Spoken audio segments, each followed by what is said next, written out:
Nous sommes à Kingersheim, en France, dans la région du Haut-Rhin, en Alsace. Le 27 décembre 1996, l'archevêque de Strasbourg célèbre les funérailles du père Jean Hull dans son village natal de Epfig. Le 20 décembre 1996, le père Hull a été retrouvé chez lui, allongé sur le ventre, face contre terre, gisant dans une mare de sang. La veille, il avait passé la soirée à faire répéter les chants de la messe de minuit aux enfants de la chorale.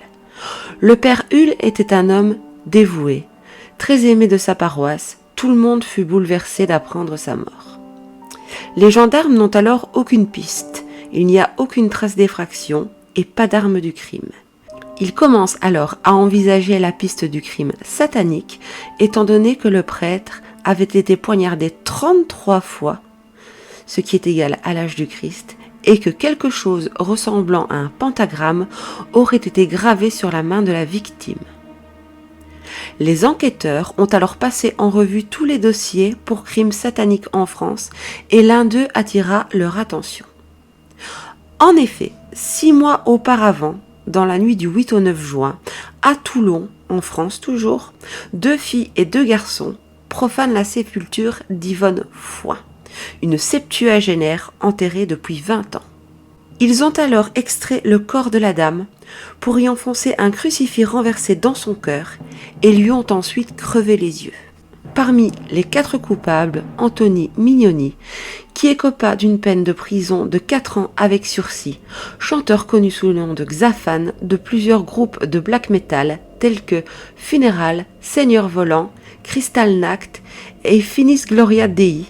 Il fut également le chanteur du groupe Blessed Sin, qui est quand même un groupe connu dans le milieu du black metal et dans le milieu du NS black metal en France. Hasard, celui-ci avait une grand-mère qui habitait justement à Kingersheim. Quand il fut interrogé, il avoua directement que l'un de ses amis, un certain David Oberdorf, s'était vanté de ce crime, mais qu'Anthony ne l'avait pas cru. On apprendra par la suite qu'Anthony Mignoni et David Oberdorf avaient l'habitude de faire des blagues de mauvais goût au père Hull quand celui-ci était de retour à Kingersheim. En effet, les deux l'appelaient le soir, tard, en plaisantant sur des propos satanistes, antisémites et au sujet des camps de concentration d'Auschwitz. Au moment des faits, David Oberdorf a 20 ans. Il travaille chez Peugeot.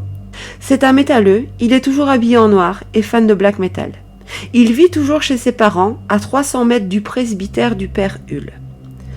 Interpellé sur son lieu de travail, il avoue tout de suite, il avoue être sataniste et avoir tué le père Hull. Dans la chambre de David, la police retrouvera un autel dédié au dieu Thor, des livres sur le satanisme et la magie noire, des cassettes de black metal, ainsi qu'une photo d'Adolf Hitler au-dessus de son lit. Depuis un moment, David ne se sent pas bien. Il s'est déjà scarifié et a essayé de se suicider à plusieurs reprises en prenant des médicaments. Ces tentatives ayant échoué à chaque fois.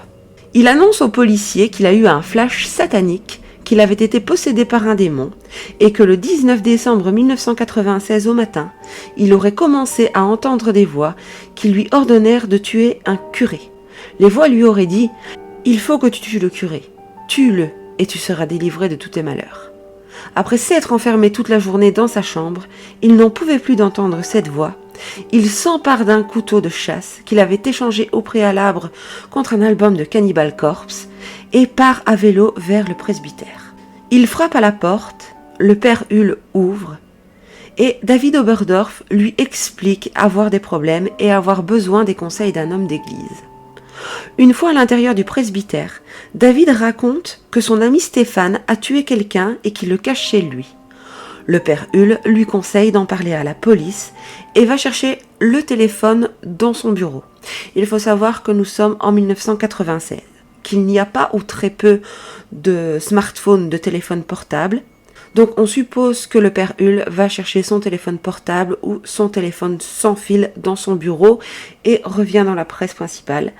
C'est à ce moment-là que David a un flash. Satan apparaît devant lui. Il sait donc ce qu'il doit faire. Il fait tomber le père Hull et dans sa chute, ce dernier se casse le nez. Il l'oblige à s'allonger sur le ventre. Il essaie tout d'abord de l'assommer avec une casserole et ensuite le frappe d'un grand coup dans le dos. Il le poignarde ensuite à 33 reprises avant de lui graver un pentagramme sur le dos de la main. Il lui donne ensuite 2 ou 3 coups de pied pour s'assurer qu'il était bien mort. Il a affirmé aux policiers qu'il croyait en Satan et pensait avancer dans la religion en effectuant cet acte. En prison, David est vu tous les jours par un psychiatre. Un matin, il prétend être sorti de son corps pendant la nuit pour poursuivre un autre détenu et le déchirer comme une feuille de papier. Il a changé de style, n'écoute plus de black metal et ne croit plus au diable. Il va même à la messe tous les dimanches matins. À son procès, il accuse le black metal de l'avoir fait sombrer dans la folie. Il accuse surtout Anthony Mignoni de l'avoir influencé. D'ailleurs, selon la mère de David, Anthony aurait demandé à son fils de brûler une église et de voler un crâne dans un cimetière. Par ailleurs, une certaine Myriam, ex-petite amie d'Anthony Mignoni, affirme également que celui-ci aurait influencé David à tuer un homme d'église car il les détestait. Anthony Mignoni se défend. Il précise que oui, c'est ce qu'il dit dans ses paroles de chansons de black metal, mais que ce n'est pas pour autant qu'il était question de tuer quelqu'un. Il faut différencier la musique de la réalité. Au procès, Anthony Mignoni fut suspecté d'être le gourou de David Oberdorf, mais Anthony s'est défendu en parlant d'une certaine compétition, d'une rivalité entre les deux hommes. David aurait voulu se servir de l'image négative d'Anthony, qu'il avait déjà à cause de la profanation de tombes de Toulon, pour faire une sorte de surenchère dans l'extrême et dans l'horreur. Il faut dire que David était vraiment admiratif au sujet d'Anthony. Il a même avoué avoir été jaloux de lui quand il a appris sa condamnation pour les profanations de tombes. Il expliqua « Je voulais m'élever au même rang qu'Anthony Mignoni ».